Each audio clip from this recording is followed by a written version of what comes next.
দর্শক বন্ধু, আবারও চলে আসলাম আর একটা জ্যোতিষ সংক্রান্ত আলোচনা ভিত্তিক অনুষ্ঠান নিয়ে। আজকের আলোচনা করব আমরা কালসর্পদোষের একটি অনবদ্য যে যোগ, পদ্ম কালসর্পদোষ। অনন্ত কুলিক বাসুকী শঙ্খপাল পদ্ম মহাপদ্ম তক্ষক কর্কটক শঙ্খচূড় ঘাতক বিষধর এবং শেষনাগ, এই 12 রকমের কালসর্পদোষ আমাদের জন্মকুণ্ডলিতে কিন্তু তৈরি হয়ে থাকে। এই 12 প্রকার কালসর্পের মধ্যে আজকের আলোচনা থাকছে পদ্ম কালসর্পদোষ থাকলে কেমন আমাদের জীবনযাত্রা হবে, বা এই কালসর্পদোষ কিভাবে হয়, এই পদ্ম কালসর্পদোষ থাকলে আমাদের কোন কোন সমস্যার সম্মুখীন হতে হয়, এবং সেখান থেকে বেরিয়ে আসার জন্য আমরা কি রেমেডি করতে পারি।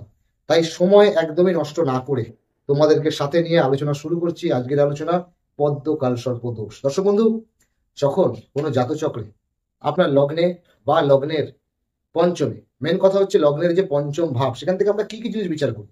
পঞ্চম ভাব থেকে আমাদের প্রেম প্রণয় বিচার করা হয়। লগ্নের পঞ্চম মানে ফিফথ হাউস থেকে আমাদের হায়ার এডুকেশন বিচার করা হয়।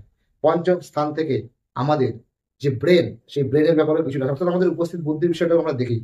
তো এই পঞ্চম ভাবে যদি কারো রাহু অবস্থান করে, এবং এটা মনে রাখতে হবে পঞ্চমে রাহু থাকা মানে কিন্তু একাদশ ঘরে কেতু অবস্থান করছে, কারণ রাহু কেতু সবসময় একে অপরের সমসপ্তমে 180 ডিগ্রি দূরত্ব মেনটেন করে অবস্থান করে। এটা আমরা বৈদিক জ্যোতিষশাস্ত্র মতে জেনেছি, আপনাদেরকেও জানিয়েছি। দর্শক বন্ধু, যখন কোনো জাতচক্রে দেখা যায় যে লগ্নের পঞ্চম ভাবে রাহু অবস্থান করছে এবং একাদশ ঘরে কেতু অবস্থান করছে, আর রাহু কেতুর এক সাইডে সমস্ত গ্রহ রয়েছে, বাকি গ্রহরা অন্যদিকে রয়েছে, এরকম একটা কালসর্পদোষ সৃষ্টি করে তাকে আমরা বলি পদ্ম কালসর্পদোষ।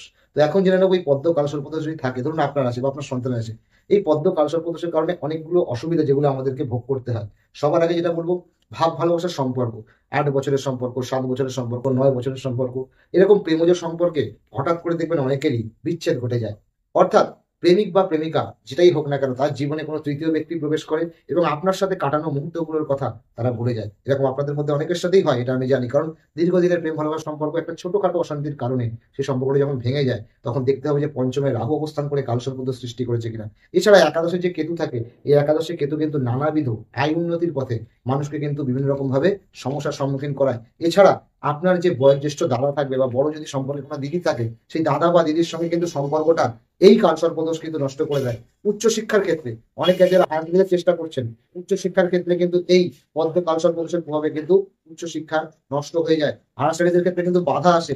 মানুষ চেষ্টা করে, তার মধ্যে সেই ক্ষমতা আছে, আপনার মধ্যে সেই, আপনার বা আপনার সন্তানের মধ্যে সেই ক্ষমতাটা আছে যে সাকসেসফুল একটা রেজাল্ট অ্যাচিভ করার, কিন্তু এই এই পদ্ম কালসর্পদোষের কারণে কিন্তু আমরা দেখেছি উচ্চ মাধ্যমিক বা তার উপরে ডিগ্রির যে পড়াশোনাগুলো হয় সেখানে কিন্তু সন্তোষজনক রেজাল্ট কিন্তু হতে দেয় না। তো দর্শক বন্ধু, এই পদ্ম কালসর্পদোষের কারণে দুটো প্রধান সমস্যা। আর 3 নম্বর যেটা আরেকটা বড় সমস্যা যেটা এর জন্য দাঁড়াতে পারে, সেটা হচ্ছে সন্তান, সন্তান সংক্রান্ত বিষয়। অর্থাৎ অনেক সময় দেখেছি এই পদ্ম কালসর্পদোষ থাকলে সেসব জাতকের যে সন্তান হয়, সেই সন্তান কিন্তু উগ্র স্বভাবী হয়, পিতা মাতার বাধ্য হয় না, কথা শুনতে চায় না, আপনি বোঝাবেন এক, আপনাকে অন্য বুঝিয়ে দিয়ে চলে যাবে।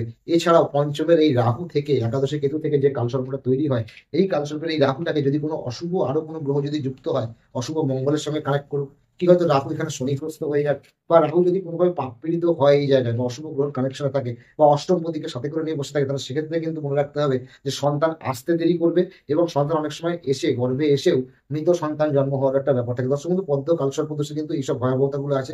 এর থেকে বেরিয়ে আসার জন্য ডাইরেক্ট আপনাকে কালসর্পদোষ খণ্ডনের যে পদ্ধতি আছে, সেই কালসর্পদোষ খণ্ডন এবং তার জন্য যে মন্ত্র জপ, সেগুলো করা উচিত। নমস্কার, জয় মাতা।